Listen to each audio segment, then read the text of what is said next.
What is up, Instagram? This is Lucas here with Swim Techniques. Going to be doing a really cool Instagram live here with you guys today. We have Canadian Olympian Morgan Knabe coming in to join us. We're going to be chatting a little bit about his storied career, and of course we're going to be talking all about the newest 200-meter breaststroke world record broken by Kirill Prigoda just this weekend at the FINA World Championships. These are the short course World Championships. Had some amazingly fast swimming going on. So we're super excited to be able to break down one of the highlight races from this meet. So Morgan's going to be joining us in just a moment to talk a little bit again about himself, his Olympic journey, and of course we're going to be breaking down that 200-meter breaststroke final, that incredible world record from Daniel Prigoda. Now, just before we get into that, guys, wanted to let you know that if you stay until the end of this Instagram Live and you listen really closely, we have a special giveaway going on at the end. We're going to be asking a question based a little bit on what we were talking about here in this Instagram Live. And if you guys hopefully are listening, you'll be able to answer that question correctly and win a free pair of racing goggles. So good morning and good afternoon, wherever it is you are. Morgan Knabe, Canadian Olympian, is going to be joining us any second here, and we're going to be talking all about this incredible breaststroke race. Again, for those of you who are just joining in, I see people are popping in almost every second here. We are going to be doing a special giveaway for you guys at the end of this Instagram Live. So if you want to win a free pair of racing goggles, make sure that you're staying straight until the end, because we're going to be asking you guys a question, and whoever gets that answer right first is going to be winning a free pair of racing goggles. So just waiting on Morgan to join us here any minute. Just keep joining in, keep watching, tell your friends, really. We got some really cool stuff going on here today. Super excited about this Instagram Live. We've been wanting to get Morgan on here for ages. Morgan is probably one of the most technically skilled breaststrokers almost in history, really. Looks like I'm getting an invite here to join this Instagram Live. Morgan Knabe is joining us right now, folks. So we're just waiting on him any second.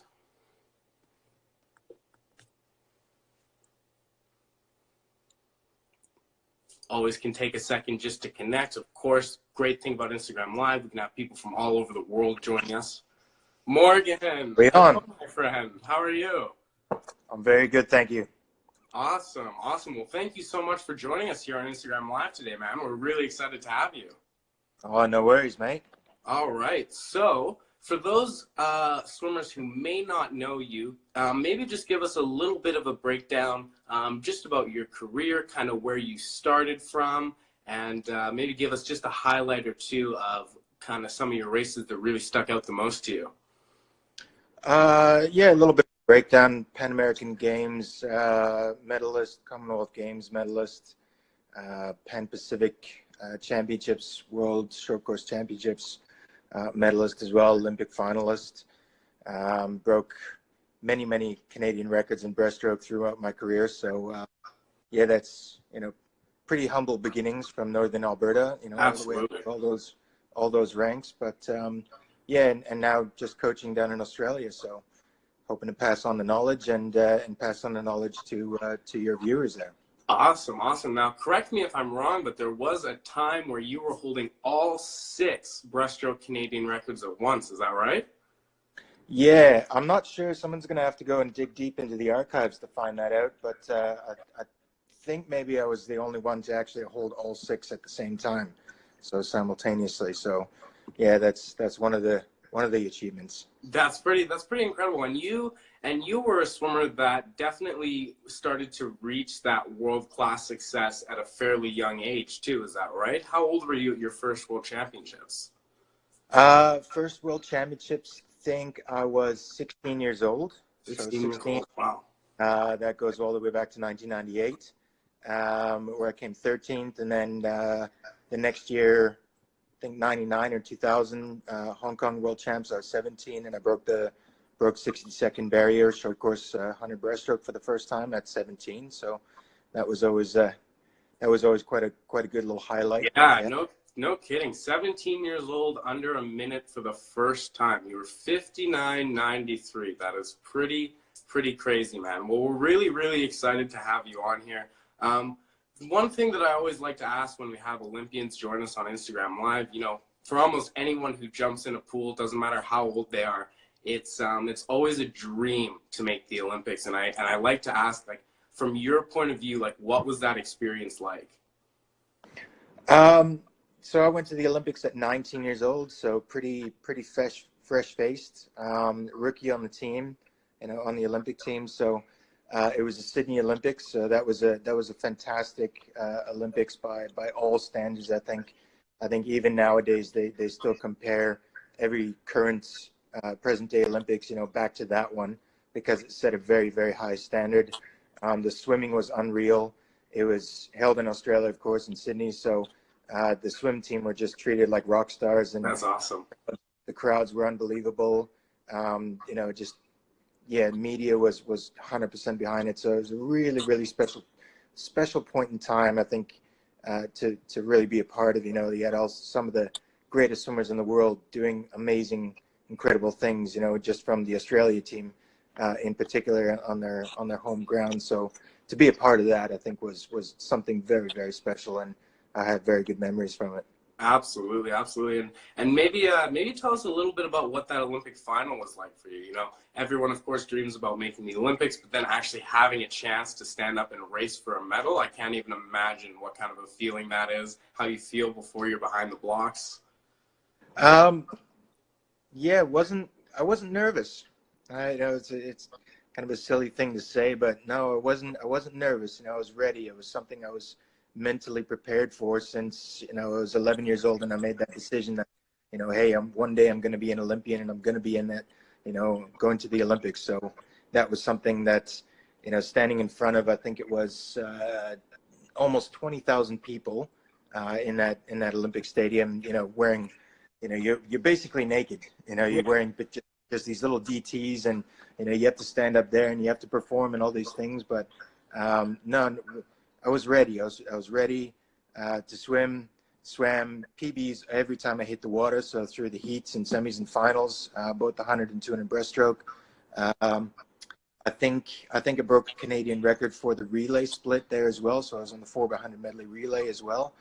And as after I raced in the final, I got out and did a media interview and things, and I just kind of totally forgot where I was and who I was talking to. You know, like millions of people back home in Canada. And I just said, they asked me the same question. What was it like, you know, to walk out in front of all these people?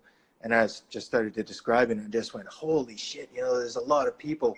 And then I went, oh, I'm born on national television. So, you know, when I got back home, all my friends were giving me crap about swearing on national television. Of course. But so, I mean, that was classic. I can imagine when you're in that kind of a moment, there's you can't really have a filter on yourself after something like that, right? You really absorb it. You really live in the moment. It's not the time that you're going to get jittery or anything like that. It was just, you're just trying to soak it all in, the experience, you know, you're just trying to sponge it all up. Right. So that was something I really tried. Yeah. And I'm sure that's an experience that you still carry even today. Yeah, it's something that I like to tell my swimmers that I'm coaching. You know, I've got a lot of very good stories, you know, things that are going to help them out when they're finding themselves in difficult situations and things. So I have a lot of that personal experience. You know, I can tell them a story about something that, you know, is similar to happen to me, you know, when I was swimming, and how I overcame it, or how I know someone who had something similar and overcame it. So yeah, there's a lot of experience there to draw on. Right, which is pretty amazing. So I wanted to do something pretty cool here for everyone watching. I thought it would be awesome for swimmers if we could actually have an Olympian break down Kyo Pagoda's world record 200-meter breaststroke from this weekend. 2 minutes point 16. Incredible race, hey? I think really incredible race. I think not just the time, because he only snuck under that world record, but the fashion, you know, like the way that he swam. You know, we'll get into it a little bit when we watch the video, I'm sure. some of your listeners have watched the video and can probably pick out some of the obvious things, but it'd be nice to just go through it and break it down sort of step by step. Yeah, absolutely. So I have it right here on film for you guys. Daniel Perdotta is right there in lane 5. So let's get your thoughts on this, Morgan. Just an incredible swim. So I think right off the block there, he was the first guy sort of off the block. He's still underwater. He's the last one to come up. He was 17 meters underwater off the start there. So incredible start. I think something that your viewers can watch as well is watching where he's coming up after every underwater. He's coming up virtually in the same spot every time. At about 12.5 meters, he's actually surfacing every time. So exactly halfway. That's amazing. So he was out 27.01 there. So about 3/4 under world record pace. So definitely out like a rocket. Only 8 strokes, though. 3 strokes in the first 25 and 5 strokes on the second 25. He very fast, but very low energy expenditure. Right, which I think is important, and I think and I'm sure you would be able to speak to this as well. With short course swimming, you can definitely afford to get out a little bit more aggressively than you can long course, but you still have to have that control and that pacing. Mm-hmm. And that's something I think that he's definitely masters. It's just that time pace. Every stroke is connected very well. So between his timing of his arms and his kick, and every stroke sort of flows from one stroke to the next. There's just a nice even pace all the way through the first 150 meters at least.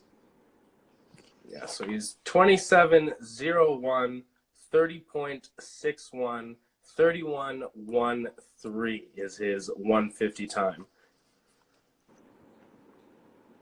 And you see he makes a nice charge coming into the finish. Starts to up his stroke rate quite a bit. And then 31.41 on the last split there for a 2 minutes .16. Now, I think something that you can speak to as well is he's definitely using a stroke that is fairly unique to him. And I think that's something that makes breaststroke a lot different than any other stroke, is that if you're watching a world championship or Olympic breaststroke final, everyone is going to have a slightly different stroke. Yeah, that's right. Breaststroke isn't like any other stroke really in that fashion, where you're just going to have so many different styles, where you're going to have very low strokes or very high strokes. You're going to have long strokes. You're going to have guys that are swimming twice, the ratio of sort of 2 to 1 on their stroke counts. They're going to swim many more strokes per lap, per 25 or per 50 than somebody else. So It all depends on how you're carrying your weight, your power to weight ratio. If you're able to hold a really good feeling on the water, holding the water really well, you can get away, and you've got a very good streamline body position. Something that I like about what he's doing is that if you watch when he's actually swimming, he's got very high hips and very high legs. So he's not actually, it looks like he's sinking really deep under the water, but he's actually staying very flat along the surface. You can actually, it's a little blurry, but you can kind of see his low back, his butt is still kind of riding the surface of the water even as he enters. Yeah, and you can see right there on the underwater when his kick finished, his hips and his legs are all nicely in line with the surface, in line with his spine, in line with his head. So as he kicks down into that position perfectly. Yeah, awesome stroke. And then again, like you were talking about, those awesome turns, and I think is something that a lot of younger swimmers kind of forget, that even though it's breaststroke, even though it's a 200, being able to maintain those underwaters throughout is so crucial, right? Absolutely. I would be interested to find out, to see what his breath holding ability would be like if he does his training for hypoxic training. If he's doing a lot of, say 25s of just underwater pullouts, on short rest or whatnot, because like the point I made before, he's coming up at sort of, that one is a little bit shorter, but 12.5 meters, almost, halfway every lap, he's underwater. So he's swimming half the 200 breaststroke is underwater. Yeah, that's a lot of breath holding. That's going to be very stressful on the system. And obviously, he's trained for that. He has worked on that. You can tell just from looking at him, he's not stressing out underwater. He's not rushing his pullouts. He's really taking his time, and he's done the work to ensure that he's able to do that. Absolutely. You can tell he goes, like you were saying, that 12.5-ish meters underwater, but even when he breaks out his stroke, it doesn't look like it's even missing a beat, just like that rhythm you were just talking about a couple minutes ago. Yeah. Again, it takes a lot of practice. You can tell he's been doing a lot of that pace work and a lot of that breath holding hypoxic work. And like I said, something that's very common, we talk about different styles of breaststroke, very high or very low. Some guys, don't quite get their head down into a perfect body line. But the common things that we like to see with breaststroke is having a high hips and high legs. I think that if you look at any world record holder at the moment, in the last 10 years even, or 20 years, they've always maintained a very, very good high body position. So whether they're going to swim on a very low stroke or a very high stroke, but where they are landing in their body line is still in line with the surface. So they're not letting the hips drop. They're not finishing the kick low, So those are things that are very common. Now, whether you're going to go with a higher stroke than that, you're going to spend up a lot of time on a very, very high stroke and just following along the surface, or you're going to stay a little bit lower and just sort of popping your head up instead of your entire chest and your back. But the main commonality is that we want to see that body line nice and high in the surface. Awesome. And that almost under 2 minutes. Do you think that we are pretty close to seeing the first sub 2 minute 200-meter breaststroke? Absolutely. If it's not this guy, it's going to be somebody else. Definitely he's at the top of the list at the moment. But if you watch carefully in this race, the Chinese guy, Chin, and I can't remember the bronze medalist in there, they didn't end up actually being that far behind him. They were maybe a second behind him. They weren't too far behind him. So, the field is very, very, that's the 150. So the field is very, very strong now, and that it's all getting a lot faster. These guys are figuring out how to consistently swim in the low 2 minutes range, and I don't think it's going to be very long before we find someone who's just going to go well under 2 minutes. 2 minutes. And I think that's one of the interesting things, even just about watching a swimmer do a world record, is that it seems as though as soon as one person does it, it's not very long before everyone's doing it as well, right? Yeah, exactly right. Yeah, when somebody sets the bar high enough, and then it just is a matter of time before everybody else catches up to the bar. Exactly. Awesome. So, guys, that was a little bit of Morgan's thoughts on this 200-meter breaststroke. Now, Morgan, you're going to be doing something pretty cool for us as well, which I think is an amazing opportunity that swimmers are going to be able to take advantage of, is that a lot of our viewers are going to have the ability to be able to message you and get a breakdown of their breaststroke as well, which is pretty cool, I'd say. Yeah, sure. If anybody wants me to have a look at their breaststroke, they can just do a direct message me and send me a video, either race video or just training video at race pace, and I can give you my thoughts on it. Awesome. So if you have a little bit of time, I think it would be cool if we answered maybe just a couple of our audience's questions. I can see we have loads coming in here. Now, one person is asking, how important are pullouts, especially in the 200 breaststroke?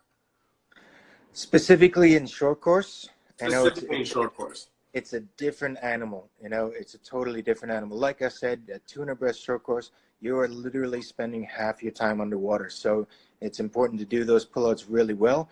But on the other side of that, it's the hypoxic ability, your body's ability to deal with, on that last 2 or 3 pullouts, not to rush your pullout just to be able to get up and breathe. So it is important to do it under proper training circumstances, of course, with a coach and a partner doing that hypoxic work. But it's a totally different animal to a long course 2 and a breaststroke where you've got half as many pullouts. It's not as much underwater.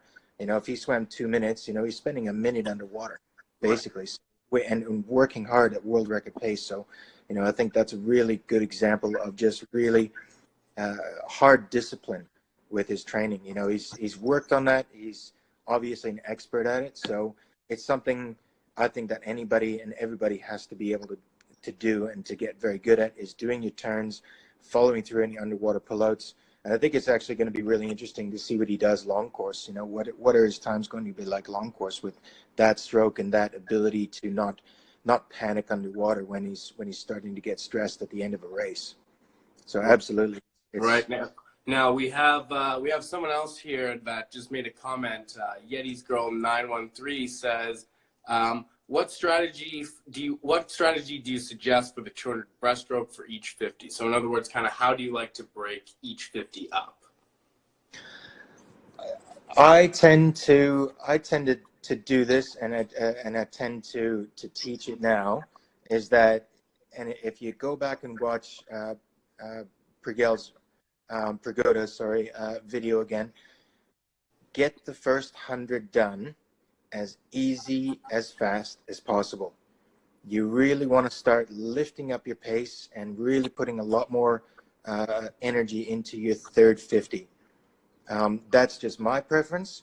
If you watch someone like Efimova, Russia's Yulia Efimova, she's pretty much going 150 of a very low stroke count, very long body line stroke, 150 meters, and then she's really ramping it up in the last 50. I tend to go about halfway. You want to get that first 100 meters over with as easy as possible, long, smooth, having that what we call easy speed. Go back and watch Prigoda's video. 3 strokes first 25, 5 strokes second 25, and he was still 27. Help me out, Lucas. 27.1. 27.01, 30.6. Yeah, amazing. So that that's the easiest 27 that he can probably do. Right, and like you said, on that low stroke count as well. Does not cost him very much energy. Low stroke count, enjoying the glide. I talk to my swimmers about enjoying the glide. Get into that body line. You actually get a rest in breaststroke. It's one of the only strokes where you can actually have a rest period between strokes. So that is a perfect time to rest. It's a perfect time to really enjoy that glide, get some speed. And if you can get out there again, 27 seconds, and it doesn't cost him very much energy. He makes his way through the second 50, still not costing him a lot of energy. He really only moves on that third and fourth 50. Right. That's awesome. So yeah, out of 57.62 on, I'm sure what you would say is very, very minimal effort or easy speed. Yeah, it's obviously not, easy, but he's definitely not going flat out. He's conserving as much energy between strokes as possible. That's why he's able to do his underwater pullouts coming up a full half to a body length further than anybody else on his pullouts. That's chopping off a whole nother stroke. That's a whole nother stroke per 25. He's doing less than anybody else, and he's conserving energy. Now, another question we got here, which I think is kind of a good lead-in, as you were just talking about pullouts. Someone was asking, should you do your dolphin kick at the top or the bottom of the pullout? Because a lot of people see both. What do you prefer? The way that I'm noticing most people doing it now, especially on the top level, is that they're maintaining their streamline off the wall because you're getting a lot of power. It's a streamline position from pushing off the wall is the fastest you can possibly be in the water, right? Other than the dive. So taking from this concept, you want to be able to hold that streamline in the body line, adding that butterfly kick to it, and then doing your pull. I'm finding that more and more breaststrokers are figuring that part of it out. There are probably a few that are still connecting through the pull with the butterfly kick at the same time. But I think in order to conserve speed and energy that you get off the wall, you want to be holding your streamline. You don't want to break it. You want to add to that with the butterfly kick. So that would be my advice. Now, with age group kids, it depends. Sometimes they're not going to be having a great butterfly kick. They're going to actually find more power if they combine pull with kick at the exact same time. Right. So it really depends on your personal preference. Best way to find out is time yourself. Are you faster this way or are you faster that way? Right, and that's something that I always like to say when I'm here on Instagram Live or even talking to other swimmers, is that with swimming, there's so many different technical things you can try, but at the end of the day, the clock isn't going to lie with the times that you're doing. Mm-hmm. Now, So some of the comments, there's tons of comments coming in. These are great questions, guys. Hey, Lucas, if you don't mind, I'd like to answer this one. Do you suggest a short, snappy kick or a little wider by absolutely. Yeti's Girl 913? So, again, personal preference. So we talk about what breaststroke style is right for you. You're going to have some breaststroke styles where it's really, if you have longer legs, it depends on your hip flexibility, ankle flexibility. Figure out what is your preference. How flexible are your ankles? If your ankles are very, very hyperflexible and you're able to keeping your knees very narrow and getting the ankles out turned very, very sharply, then you might be better served having a shorter, snappier kick. If you are not that flexible, you might have to bring the knees out there a little bit further just to ensure that you're getting a little bit more water on your legs. It also depends. Are you a 200 breaststroker? Are you a 100 breaststroker? Are you a sprinter? You know, with a short, snappy kick, you know, you tend to be better for sprinting. I think all in all, if you want to look at the commonalities between all of breaststroke swimmers, we want to see fast heel recovery. So we don't want to take a long time to bring the heels up and then have the ankles coming out. So I see that you're showing some underwater video. If you want to go right back to that of his kick, something that I noticed about Prigoda's kick, he's got amazing ankle flexion. And I don't think that comes by too much accident. He might have a little bit of natural flexibility in his ankles, but they're almost 90 degrees. Like as he's coming up and his legs are coming up and his feet are like 90 degrees before that he actually snaps through. Number two, and really, really important, if you want to follow through the last bit of his kick, so as his feet are just coming together, right there. I talk about this, if you watch the last 10% of his kick, his feet aren't just finishing the kick there and then just sort of gliding together. He is getting the last 10% of his kick right there at the very, very end of his kick, and he's actually getting a flick on the end of his kick. So his feet is no longer anything out of his quads or his leg muscles or anything. It's almost just like his last 10% of his kick is just from his ankles, just to finish up into sort of streamlining his toes. So you can watch very carefully his kick at the end right there. And he's just flicking that water right behind it perfectly. So I've done some clinics with my kids, with my athletes, just on that last 10% of a kick. It can really make a big difference. That's amazing. Now, someone also asked, and I thought this would be pretty cool to show the audience, do you have your Olympic ring on you? Right there. Look at that, guys. That is awesome. That is awesome. See, that's what happens when you make it. That's what happens when you make it. You get to wear that around.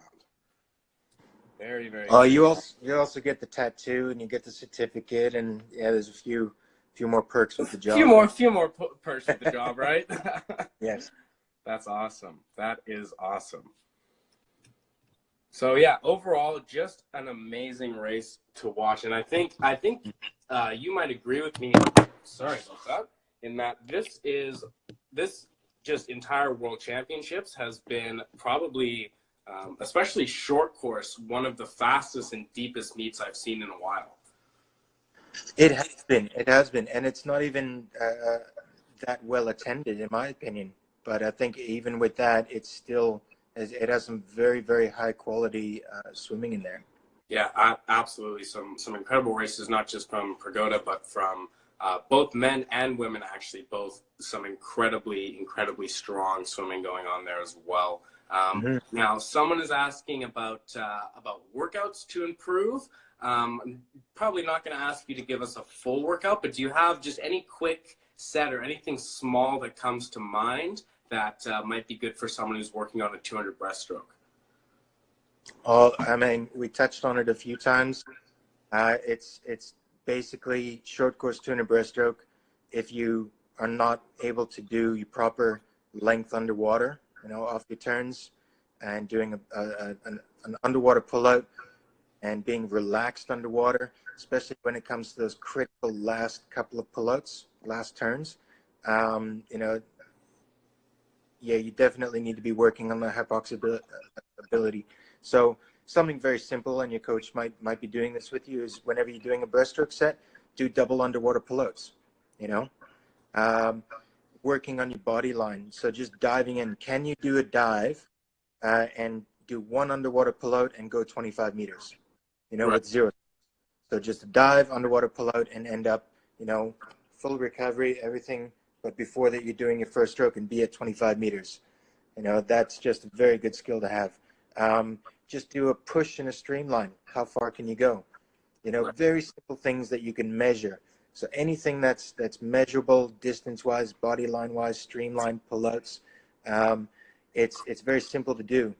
So double underwater pullouts. Sometimes when you're doing your steps, when you're doing your warm-ups and you got a little bit more extra time, or warm downs when you got a little bit extra time to just kind of play with some things, experiment with some things, see what works, what doesn't.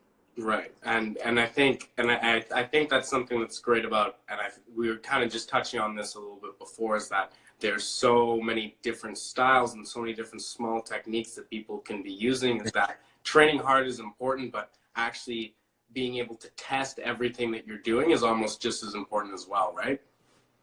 Test, measure, compare, and then evaluate. Of course. Awesome. That's the science of swimming. Anything that you can do today, try and do it better tomorrow. Try and do it better next week. Try and do 2 times as much next week. That's probably the best tip that I can give you. Do something that's measurable. Write it down. What did you do today? And then try and work on it and get better. Awesome. Now, another great question here. Yeti's Girl 93 again asking, how do you have swimmers warm up for breast races? Because breaststroke can be a little bit different to warm up for than other strokes. Obviously, you have to make sure those knees are nice and loose as well, and that you're kind of ready for that race. Just like any other race. I know that's a simple way to say it, but you want to be working on whatever is weak. So if you jump in the water, you say you're not feeling great. Okay, be able to evaluate yourself really well. How's your pull feel? How's your kick feel? All right. So I had a swimmer this morning actually that wasn't quite, feeling it. So we went through and we said, okay, well, we're just going to do a lot more sculling. So we did 25 scull, 25 drill. Did about 850s of that. Okay. Ask him, how's he doing? Yeah, a little bit better. Okay. All right. Now let's take it to the next step. Let's do a few more drills. Let's try and feel this. We spent probably 300-400 meters just doing sculling and drilling, just trying to isolate from the elbow down the arm, Right. Just on that part, out sweep, in sweep, out sweep, in sweep. A lot of work on that. By the end, after 400 meters, felt better. If it's the kick, hey, guess what? You're going to probably need to do a little bit more kick, yeah. And again, you don't have to be generic about it. Do a bit of vertical kick. Do basic breaststroke drill, 2 kick, 1 pull. Again, how far is each one of your kicks getting? When you're kicking breaststroke kick with a kickboard, I like to say, if you looked at the lane ropes and you see that there's different colors on the lane ropes, usually in every pool, each one of those colors on the lane rope is going to be a meter. So I like to say you want to be able to kick at least 2 meters per kick. So that's easy, that's measurable. You have your kickboard out, you just tilt your head, you line yourself up, in every kick that you're doing, how far you're going. So you can in real time measure what your kick power is, how far you're kicking, And immediately, as soon as I tell my kids about the lane rope trick, 2 meters per kick, they look at the lane rope, all of a sudden hips start coming up, legs start coming up, last 10% of the kick starts coming through without me having to say anything, just from them being able to see and getting that Having that, immediate I feedback. guess that visual cue is very important. I guess, and that's something I never even thought about the lane ropes either. That's awesome. I'm probably going to use that as well. Yeah, it's all about instant feedback. So anything that's going to give you feedback, again, uh, ask someone to video you, ask someone to watch you, so ask them, how far am I going on this? Push off the wall and make a note on the tiles on the bottom of the pool if you notice that you make it past this tile or that tile every time on your turns, in training. So get measuring yourself. Measure yourself against everything. Measure yourself against the lane ropes, against the bottom of the pool. So there are a lot of things all the way around you. If you just open your eyes and have a look around, there's a lot of things that are around you that can help you. That's awesome. And just while we were kind of on the topic of warm up, I wanted to ask you, how long do you typically have your swimmers warm up for? Growing up where I was from, it was kind of standard that we would warm up almost 3K, which for me was a little bit too much. And I know it's a little bit different for everybody, but for you personally, what do you like to kind of have your swimmers do? Again, yeah, like you said, it's a bit of a personal preference. From when I was growing up, I could warm up with 50 meters. I could warm up 2,000 meters. I could do a shower and no warm up and just stretch in the shower, and then I still break a Canadian record. Um, it's absolutely personal preference. So what I like to tell my swimmers is, don't get out until you feel better. Don't get out until you feel ready, until you feel. So if they jump in, they swim 400 meters and say, okay, I'm ready to pace now. Say, okay, we try the pace. If they're on the pace, looks good. Hey, there's nothing more you need to do. It's as much mental as it is anything physical. You jump in, you feel good, go for it.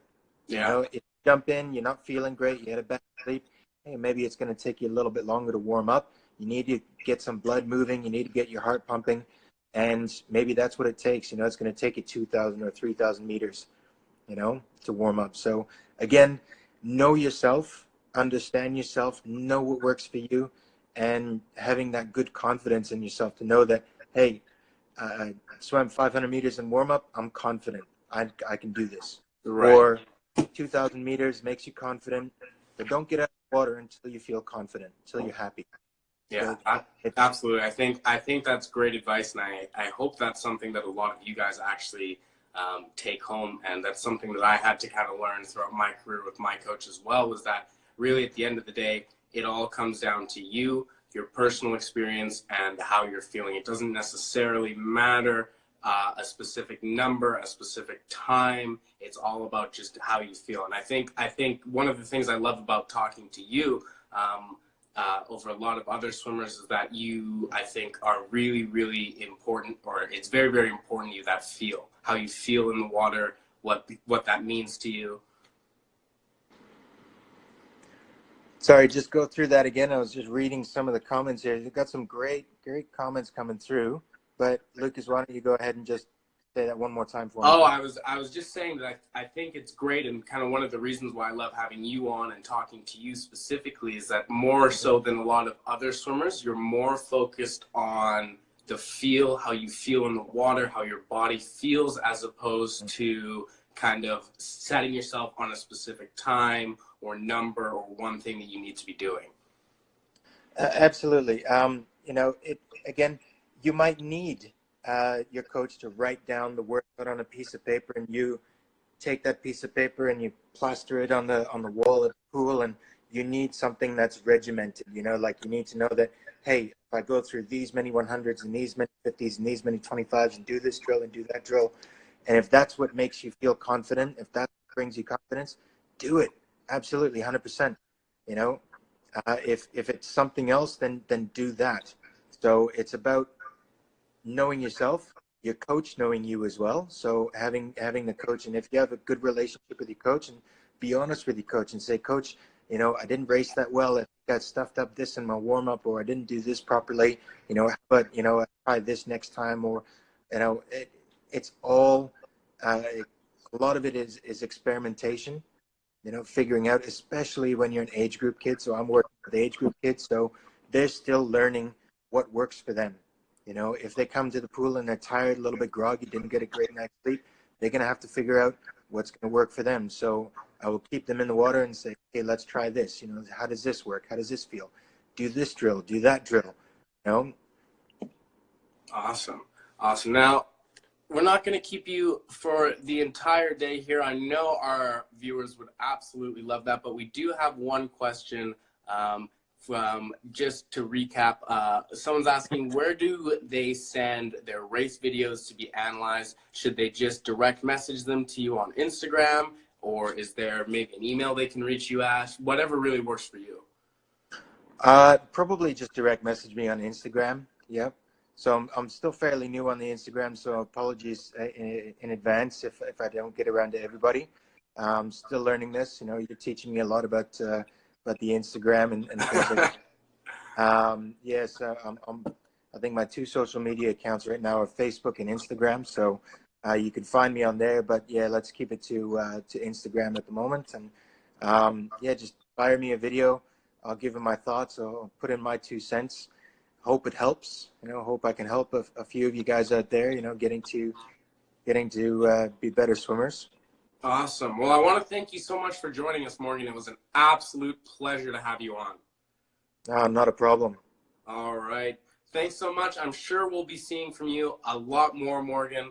Thanks a lot for breaking down the 200 breast and for answering some of our questions. My pleasure. Anytime. Looking forward to the next. All righty. So long, Morgan. Ciao.